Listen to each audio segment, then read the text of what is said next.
everybody, and welcome to No Ordinary Adventure with me, Captain Dan Blanchard, the owner and CEO of UnCruise Adventures.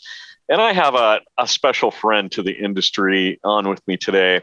I think I did one of my first podcasts with Mike oh my gosh, it must have been in April or May of 2020 when we were still trying to figure out all this stuff.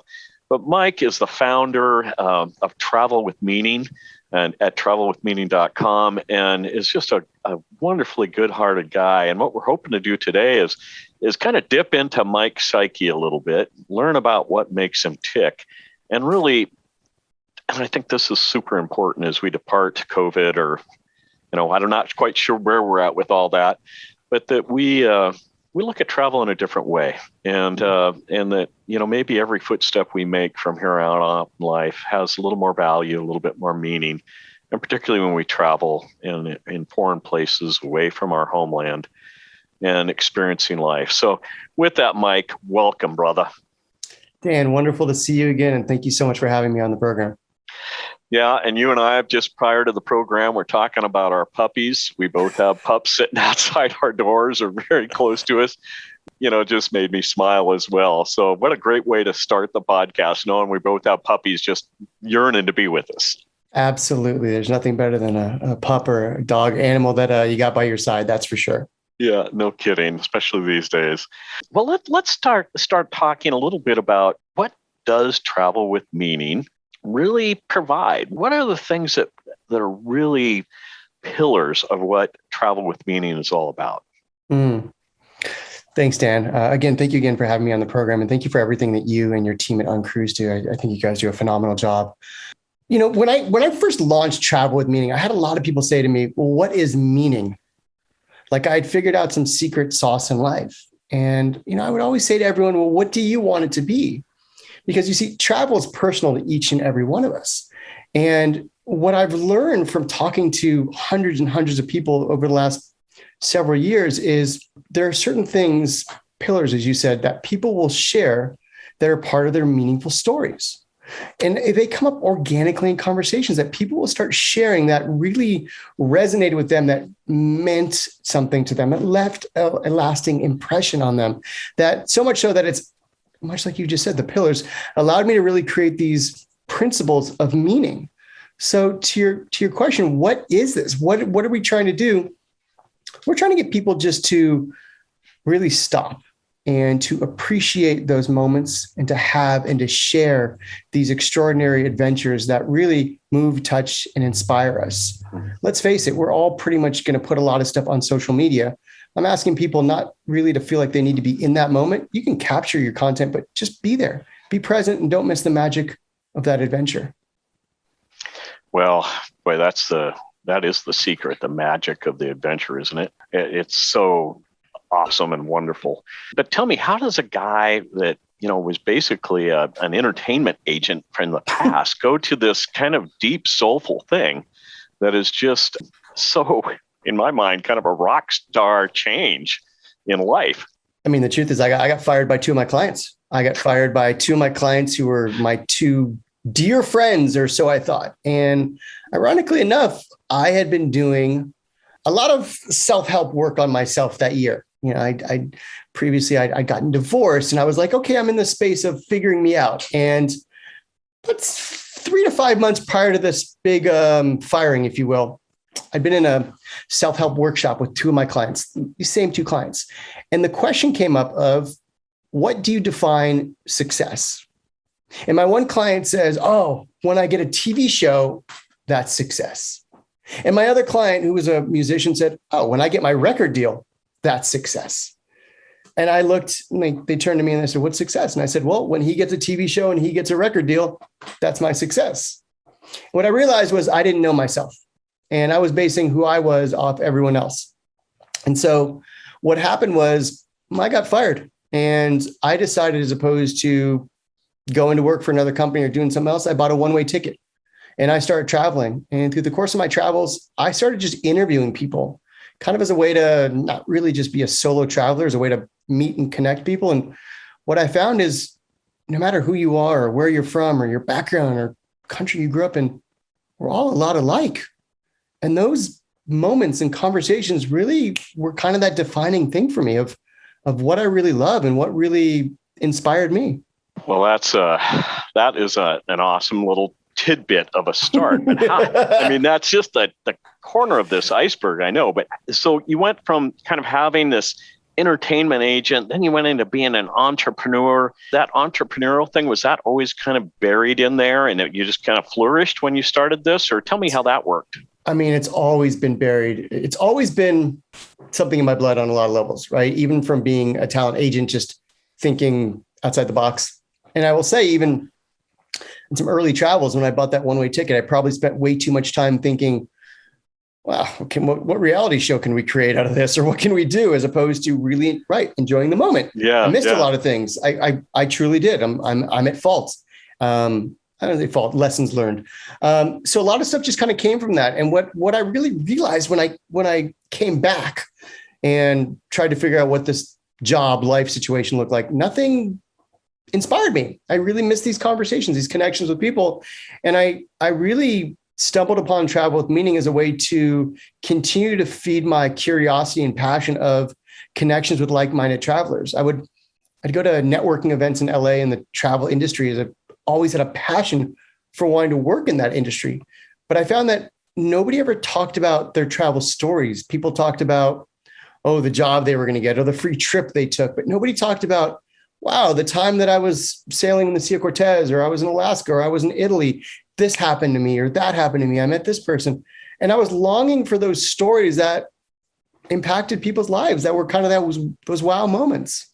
I had kind of a similar awakening when I took a couple of years off to go sailing across the Pacific with my family, and I came back. It just yearned me back to my entrepreneurial days and caused a big change. I mean, for you, you had to not only remove barriers in your own life, but what are the barriers that you needed to get through to get into this whole travel adventure that you were doing? And I mean, I just got to believe that a lot of people first, when they heard the title Meaningful Travel, said, well, duh. And when they were maybe just as canned operation as ever, in other words, not anything that was really meaningful, but they maybe thought that it was.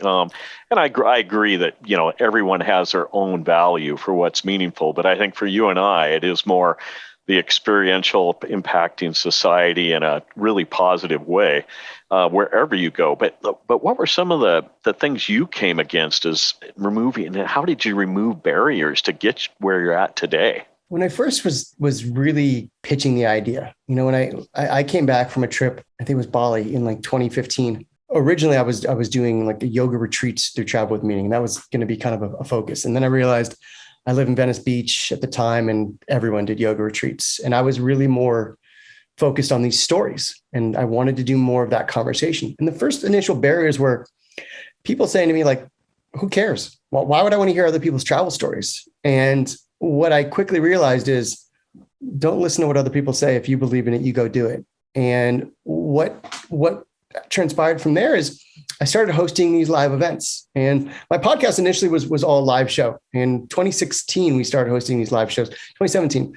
started hosting these live shows, and we quickly just built this incredible community.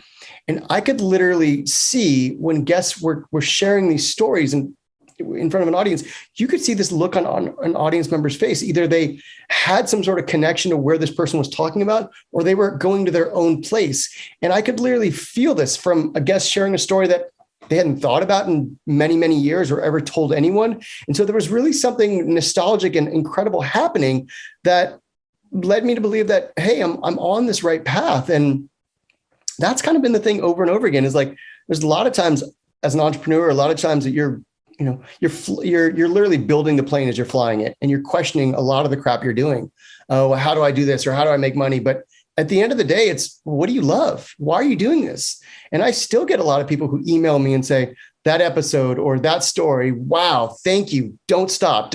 And that's kind of the fuel for the fire, man. I mean, there's a million barriers, but you find the thing you love and you keep going. Well, I mean, when you think about those travel stories, I like how you shared it as, you start kind of your original vision had a lot to do with health, wellness, yoga, this kind of thing. But as time went on, maybe could you share like maybe some very memorable personal interactions you may have had with guests or travel stories and such that just kind of made you sit back? Like I'll share an example with you. Please. I just got this wonderful letter from a client raging about, in a positive way, positively raging about one of my salespeople. We had to move them from one boat to another, and there was some complication involved. But she came back and just said, this was the most. I'm a 7-time traveler with you guys, and I just have to thank you for dealing with things so well during adversity.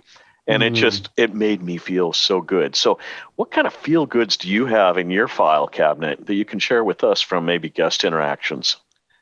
So I recently had, so one thing I've always believed is this has nothing to do with me and has everything to do with we, right? This isn't, I hate, not the term influencer, but this isn't Mike Schibel's podcast. I have my stories. I share stories from time to time, but I really believe in the we. And I think as travelers, we really get that. So one thing we as Travel with Meaning have been doing a lot in the last year, have been relying on a lot of our community to start sharing their stories, not just as guests on the podcast, but take over our social. You have stories too. And one of our community members who's been sharing quite a bit of late said to me one time, we were talking on the phone, and she stopped as we got on the phone, and she said, "Oh, your voice, it just always reminds me of travel." And I stopped and I said, that is probably the nicest thing anyone has ever said to me. And please say it again. Yeah, it's those moments that you're like, okay, it's like, sometimes I think of doing a podcast or doing what I do is on a level of when I used to have a radio show in college. And I'd be like, is anyone really listening? And then you'll get an email, you'll get someone to make a comment like that. And it just, it's that reminder of, hey, you're on the path. You just keep going. If you could turn back time, let's go back to what was that 2022 movie I just watched the other night, Time Traveler or whatever it was. And if you could go back and just reset the clock and kind of redo anything in your life, what might that look like? What would it look like for Mike to go back in time and look at different careers and places and whatnot? First, I'll say no regrets, right? We can't go backwards. But if I had a moment and something I actually have thought about from time to time over the last however many years, when I left and traveled for almost a year, I came back for a family thing, and I came back. I really have gone back and forth over the years of thinking about this little hut that I was living in northern Thailand that was right on the river, had a hammock, had Wi-Fi, and was $6 a day. And there were many times I thought about what would have happened if I would have stayed there 5 more months. Maybe this concept of a book I'm still working on, maybe that would have fleshed itself out, or, I'll spin myself out about the what should haves or all that. I think for the standpoint of not what I would have done differently professionally or taken this job or not left that job or blah, blah, blah. It's those moments and that taught me a huge lesson of like, I love my family deeply, but my choice is my choice. And like, if I would have stayed, then so be it. And I can relate. Yeah. If I were to pick out a story, it would have involved a very similar thing, but in the Solomon Islands. Very, very similar. So we've been talking a lot of who really you and I are from a very soulful level, the meaning of travel, the meaning of interaction, the we, not me, all this kind of thing. But let's talk a little bit about the actual function of some of the things you do. Like we were sponsors of the game show that you had a while back. Right. And I think for people who aren't familiar, it would be really cool if you could describe what the game show is, how it works, what were the results, this kind of thing. 'Cause I thought it was very cool. We did an episode of the game show actually today. We're on to season 2 already. Yes. So the whole concept of this game show was, remember back when we started this pandemic and nobody was traveling and people had no idea what the heck was going on, but people were yearning for positivity and travel inspiration. So we launched a game called Where Is This? And the concept is as simple as the name. We play it through Instagram Live. And we would show you an iconic image of a location from around the world. And you had 5 seconds to name where the location was. The first season we did 22 people. We honestly, I I had no idea what I was doing, kind of making it up as we were going along. Dan, you were awesome. You played. And again, UnCruise was an amazing partner and sponsor, gave a huge prize to the grand champion, who was Zach Johnston. But we did 22 episodes, and then we did head-to-head competitions. It was so much fun. And I'll say this, the reason I keep playing it is every time we have an episode where someone plays it, they're like, that was so much fun. That was, yes. And it's so much fun. And there was a moment where my old talent agent mentality came out. I was like, well, let's sell this show. I don't need to host this show. Let's sell the show. And yeah, there's still some conversations with people from time to time. But what I realized and what I've learned over the years is, as opposed to sitting there and getting stuck in, oh, what does this look like if that happens? I just keep playing the game. I keep playing the game, and now I use the game as almost that promotional tool for, hey, you were on the podcast, come join me on the game show. We could talk about the podcast as well, and we get to keep playing the game. So we're on to season 2. We just did our, I think it was 7th episode, and we're going to have 12 contestants, and then we'll do the top 4 in the playoffs. So I think that is so fun. It's been fun. I mean, you kind of said it right there. Like, it's one of those things that's an easy lift. It's not like I'm preparing too much. I have a lot of the slides ready, and it's kind of fun. And I honestly, it's like doing the podcast where someone will message me after, like, oh, I thought of another story. I just got a message from the gentleman who was on today, and he was like kicking myself over 2 of those answers, and yeah, you were great, Dan. You had a good run. Well, thank you. I enjoyed it. I must say it was, like we were talking earlier, it was kind of early on. I was talking with Liz, who, helped produce it from our end as far as, setting it all up. And 2 years ago, or a little more than 2.5 years ago, we were still trying to figure out, do we have a Zoom room? Can we do it from our desk? Which system should we use? I mean, it was all kind of clunky to start with, right. But it really has come together. And as we all know, I mean, half of my staff or more work from home today, which I think is super cool. But anyway, thanks for sharing that, because that's kind of the guts of a big thing I feel that you're doing and bringing out a very meaningful way to understand and grasp what travel with meaning really means. I appreciate that. Yeah, I mean, I really do. I honestly believe that. But what are some of the things, I mean, can you share with any of us without disclosing too much, any secret plans you might have for the future? Oh, wow. Yeah, let me tell you all my secrets right now. Well, I think, I don't think they're secret. I think if you don't put them out in the world, confidently, you can't manifest them, as we like to say. So we'll finish season 2 of the game show. We got a bunch more podcasts coming out. I really just started doing in-person podcasts again, which is, there's something like, Dan, it's great to talk to you through Zoom, but there's nothing better than connecting with someone in person. So I'm hopefully close to also getting back into doing live events, intimate conversations with people and conversations with a few different brands. And then the ultimate kind of goal is we want to have more of a residency, meaning that whether you're a small hotel or you're a property or venue, we'll do some intimate live talks with you. And if we're driving traffic to your event, to your tour, to your hotel, that's what we want to do. Because what I've seen from doing these live events or even hosting the podcast is take someone to a restaurant, they're going to eat, you take them to a bar, they're going to have some drinks. But if you talk travel and you're telling people travel stories, they want to travel. And, when I tell people all about, even when I was on your incredible cruise in Sea of Cortez, people want to go. They want to hear these stories because, it's honestly, it's selling travel without selling travel by telling them your incredible experiences and telling them what you've done. And, they want some of that. That is a wonderful thing to inspire people to, because I believe that there's a large commercial industrial tourism complex for sure. And I'm not saying that doesn't have times to be meaningful, but there is a benefit to kind of pulling the curtain back oftentimes and leaving the masses and really experiencing travel in a more meaningful way. And 100%. I think, you mentioned some of your trips that you've taken and how you wished you'd stayed longer, maybe in retrospect, but just from a very personal level, is there any particular place and time and spirit you were in, and it could be any of all of those when you were traveling, that just kind of stands out as kind of the epic experience of what you're trying to encourage people to go to? I think that the kind of bookend moments, and I'll share two of them, are a sunrise, sunset, right? Mm-hmm. I think we go back to the talking about, appreciating the magic of when you're traveling, right? It's being present. And I know this resonates a lot with you. And this is one of those principles I hear from every single person. It's those moments about being present, right? And so for me, I can remember a couple moments, but one in particular was in Bali, and I was on the Gili Islands, and I was doing like a little day kind of sailing around some islands, and there was a full moon rising over one volcano, and there was a sun setting over the other volcano. And it was that moment of where I am in this moment, where I am in my life, and just stopping and just being grateful.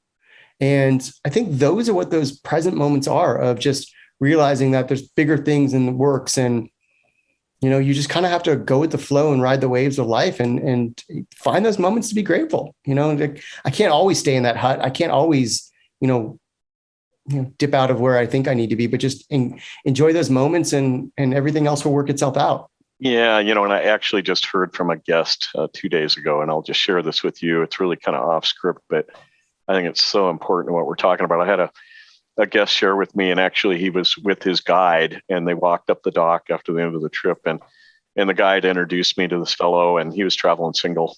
And he basically told me what he had told the guide while they're out on a kayak trip. There were 5 people out with the guide on a kayak trip. And the guy said, it was kind of at the beginning of the trip, kind of saying, that's an awful small cabin for X thousands of dollars a day to the guide. He wasn't being bitchy or anything. He was just saying, it's a small cabin. And then at the end of that trip, and it was an all day kayak, he said, the experience I've had today were worth the $10,000 I paid for this trip, just in this one experience that I've never had. And they had, just been paddling on still water, wildlife and sea life was popping up everywhere.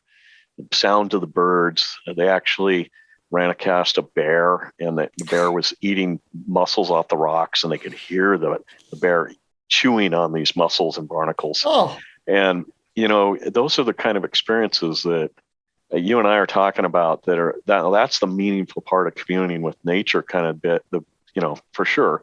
But that turned in communing with me, which encouraged me and what I do. It encouraged the guide.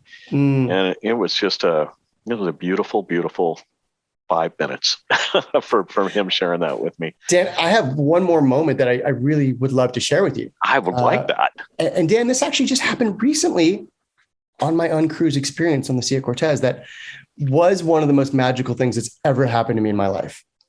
So this was, I'm a morning guy. I get up sunrise every morning, and I had my routine on the boat. I'd get up every morning, be on the bow. They'd drop anchor. I'd sit up there. I'd do my meditation. I'd write in my journal. I'd hang out.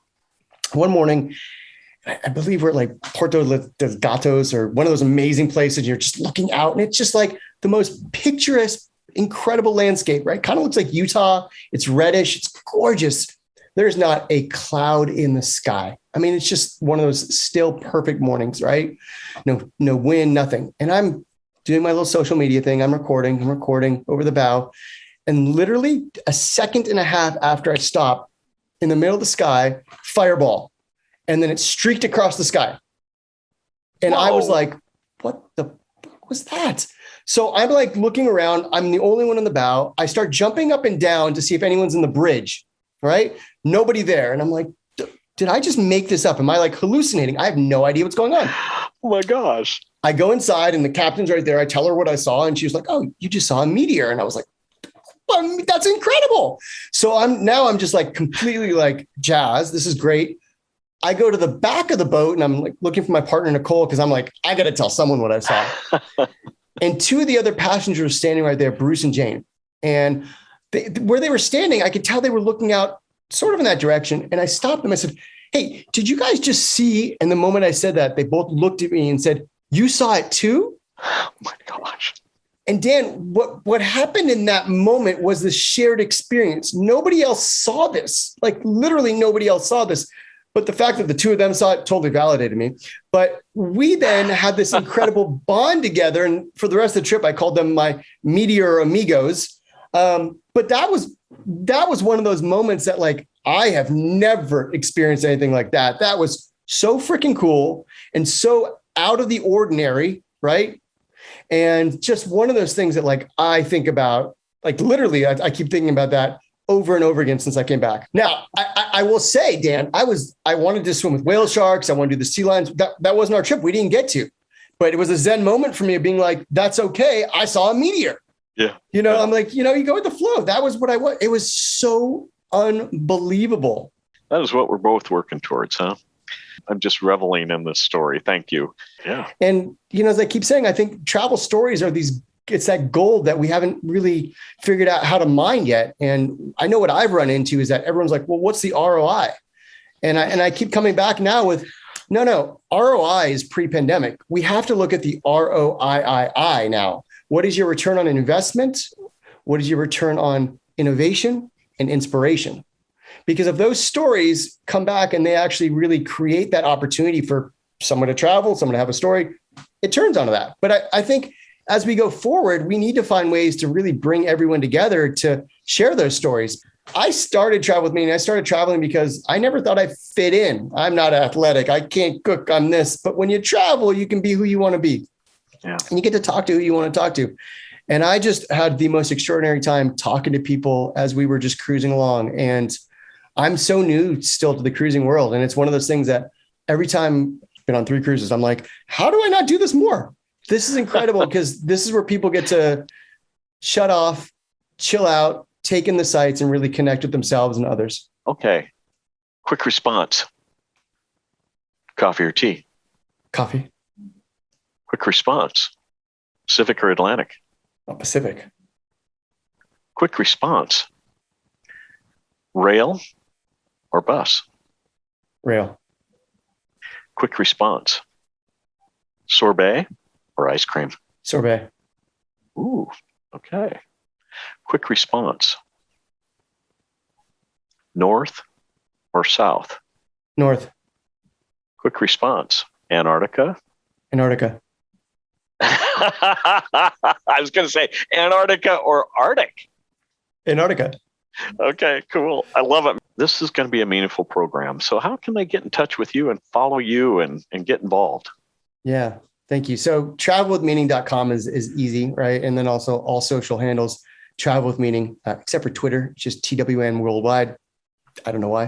One thing I'll say, Dan, is that I have a lot of great guests on the podcast, right? And there is only one of me, and I get just solicited over and over again by incredible people to want to be on the podcast, which is very overwhelming and also very, rewarding that people want to share their stories because everyone has a story to tell. We're starting to open this up where I've created more of a blanket kind of list of here's the questions for you to ask. Here's things I want you to share, because I'd love for your listeners, your guests, your guests on your trips. Everyone has these stories. And it's not that I'm saying I don't want you on the podcast, but we're going to be starting a new portion, a new kind of segment within the show that says, tell us your travel story. And so they can go on the website right now. And I think there's a little button for them to record. And then we're going to start to promote that and put that out more for people to either put themselves on camera or record a video, record audio. And we'll start to select some of those stories for people to share. But, check us out, travelwithmeaning.com. We'd love to hear from you. And most importantly, we'd love for you just to listen to the stories, and hopefully they move, touch, inspire you to travel and get out there and see this world. Yeah. So uncruisers that are listening, those of you who have, often come on board and found other guests that you now travel with doing everything out there, not just traveling with uncruise, but going on bike trips and meaningful things everywhere. You need to tune into this dude. He's speaking our language, uncruisers.